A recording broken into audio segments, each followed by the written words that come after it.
After completing her studies at the college, Christina secured a position in a firm where Dennis was already employed. He happened to be 5 years her senior.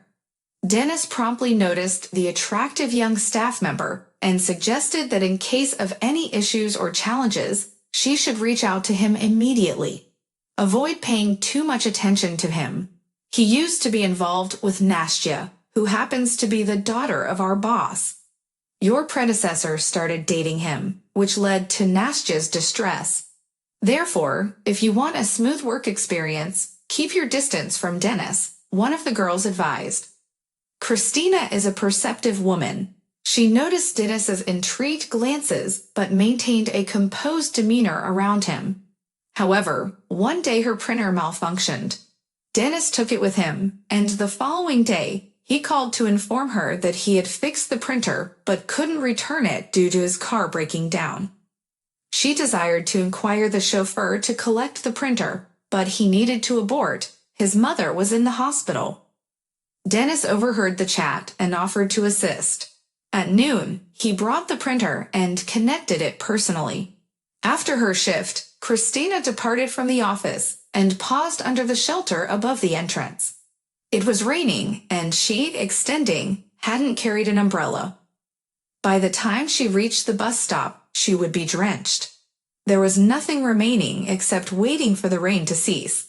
Then a car halted in front of her, from which Dennis peered out and proposed her a ride. Christina glanced back at the glass door. Several women were expecting the rain in the entrance hall, but Nastya was not among them. Thus, Christina raised her purse above her head, sprinted to the car, and boarded the passenger seat. "Thank you. It's the second time you've aided me today," she said, shaking off the raindrops from her purse. "Listen, let's travel on a first-name basis. Where can I take you?" The following day, he awaited her at the entrance. During their journey, they conversed until they reached the office building, where Christina requested him to give her a ride. "Have the ladies gossiped about Nastya yet? Don't fret. It's all in the past. Moreover, I'm planning to resign." Why? Christina couldn't conceal her disappointment. "Igor and I have decided to establish our own business. We've already found a convenient location for an office. We'll purchase everything we require and go. Soon we'll be earning a lot of money." Christina was thrilled. She liked Dennis very much, and if he quit, she could date him without worrying about the director's daughter. Thus, their romance began. 2 months later, Dennis proposed to Christina. However, the money he had anticipated making from his own business had not been earned yet. "We'll have to wait for the wedding," he said sadly. "Why? Let's just get married. Who needs a wedding?" said Christina. "Are you certain you're pursuing the correct course of action?" Mom was indignant. "Perhaps we should have waited until Dennis commenced earning money. After all, a wedding is significant for a girl. What if you conceive a child? What if his business doesn't succeed at all? How will you sustain yourselves? On your salary?" Mom attempted to dissuade her daughter. Christina, infatuated, didn't heed her mother. She and Dennis tied the knot. Christina moved in with him. One day Dennis returned home joyous and said that he found a good client. If everything goes well, they will immediately pay off the loan they took to expand their business. And that's it, liberation. A substantial order is a ticket to life. Everyone will be aware of us, and we will finally start to flourish. Dennis lifted Christina in his arms and began to whirl around the room. "We shall have the capacity to wed, head to the ocean. Perhaps you'll accompany us to work. Why? We're always journeying, meeting with clients. Somebody must remain in the office and respond to the phone, and we can't employ someone from the outside. Denise, I am the one with the stable paycheck. Let's revisit this discussion when you're back on your feet," Christina said softly. "You're so clever. I didn't ponder it." Dennis kissed his spouse, and very shortly he returned home darker than a cloud. "What occurred?" Christina inquired, sensing trouble. "We gathered all the PCs and delivered them to the client ahead of the set timetable. I personally verified everything. And today, the client phoned and mentioned that nearly the whole batch of computers was malfunctioning.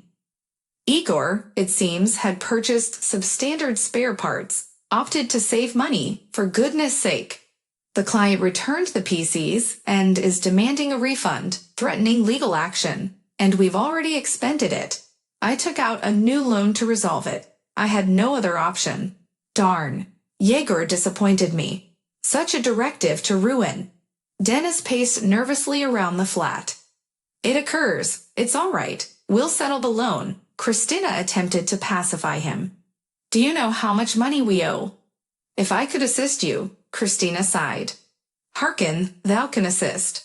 Igor's spouse is planning to toil abroad as a governess. It compensates significantly more than thy earnings in thy workplace. She shall subsist upon everything and dispatch the funds hither.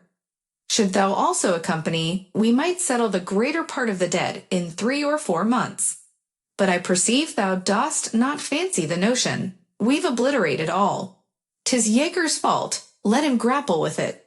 They bear 2 offspring. How shall she depart? Christina pondered. She would dispatch the progeny to her mother in Ivanovo. And what of it? We haven't discharged the initial debt yet, and now this one.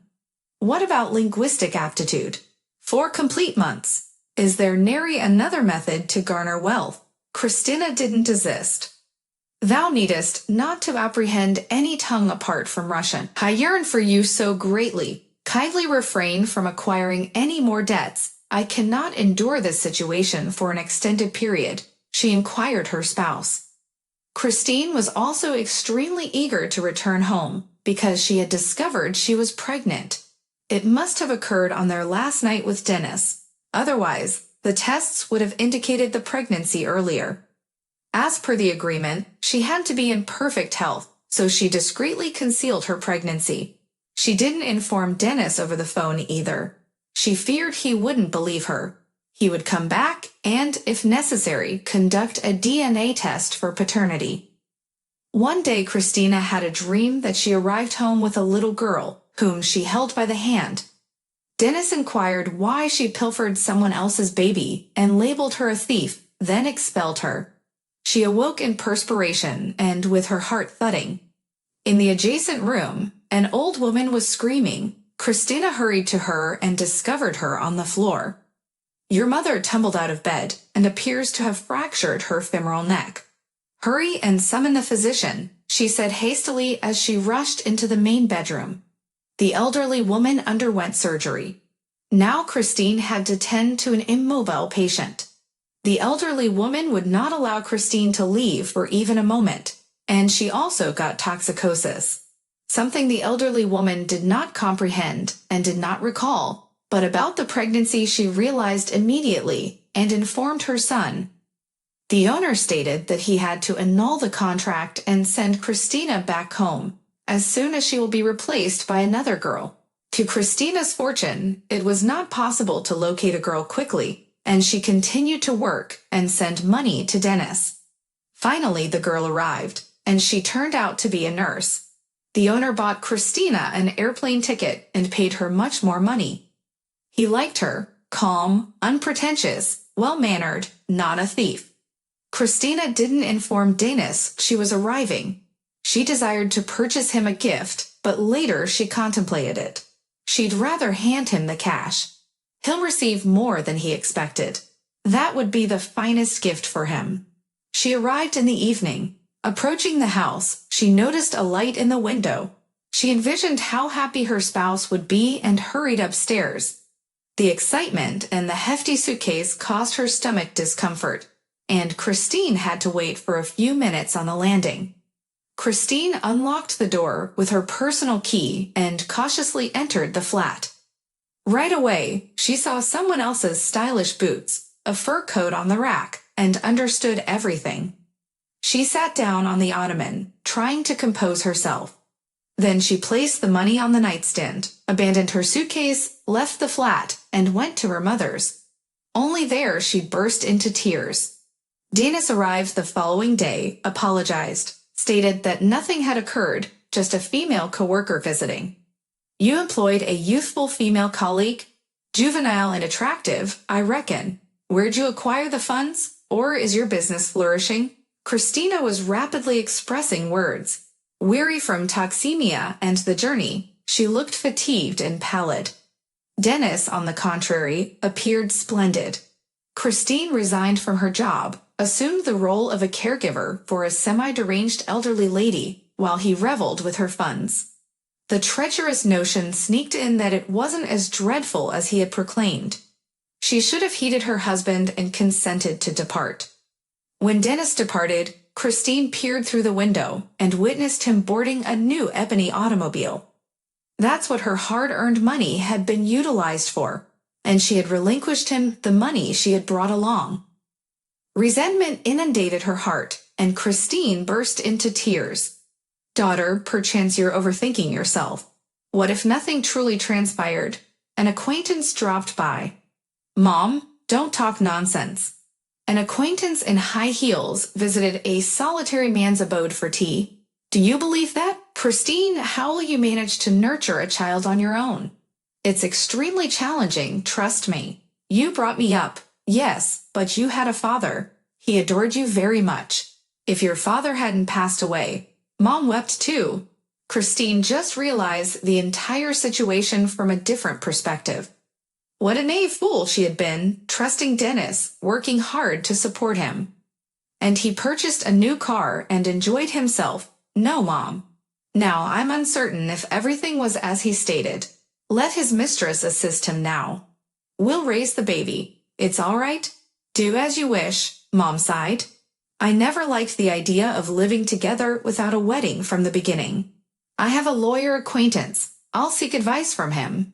After all, if Dennis's business is thriving, and you sent him all the money you earned, then you should own a portion of his business. And he bought the car when he was married to you. I don't want anything from him. Let him suffer for it. Christina got angry. You don't require it at present, but once the infant is born, do you comprehend how numerous things you'll necessitate to purchase? And I don't believe they'll employ you. Well, I'll converse with Peter Evgenievich. Perhaps he will recommend something. Christina opposed for an extended period, but my mom's acquaintance said that they are not intending to penalize or plunder Dennis, but merely wish to reinstate justice. He should economically support his spouse and forthcoming child. She arrived at the court with a noticeable belly. She got pregnant, and now she desires to pin someone else's baby on me? No way, I don't know her anything. She proposed to labor overseas to aid me in paying off my loan. Maybe she already had a lover then. Dennis said. Christina gazed at him in terror. Pavel Evgenievich presented the court with a certificate that Christina's pregnancy coincides with her departure. If the tribunal considers it necessary, we have the option to conduct a fatherhood examination and demonstrate that the child is yours, he informed Dennis. The automobile was purchased during the marriage and belongs to both partners. The funds your spouse earned were transmitted to you. At your appeal, Christina resigned from her occupation. You shall and will provide not only child maintenance, but also remunerate her maternity benefits. Dennis was so certain Christina couldn't substantiate anything that he didn't even engage an attorney. He yelled that she was self-centered and a rapacious fabricator. How small-minded he had been. The rose-tinted glasses ultimately dropped from Christine's eyes. He also persuaded her to renounce the wedding, so that Christine herself proposed not expending money on her. Christina triumphed in the trial. However, she was so concerned and apprehensive that she nearly lost the child, lingered in labor for long. Dennis never once visited her in the hospital. That's affection, and was it? Perhaps Christina only thought so. They say that money is a sound test of love, which she frequently forfeits. Incidentally, following the separation, Dennis's enterprise started to crumble. He returned to his former occupation. Nastya aided him with this. Presently, he couldn't take a single stride without her expertise. All things considered, he arrived at his own decision.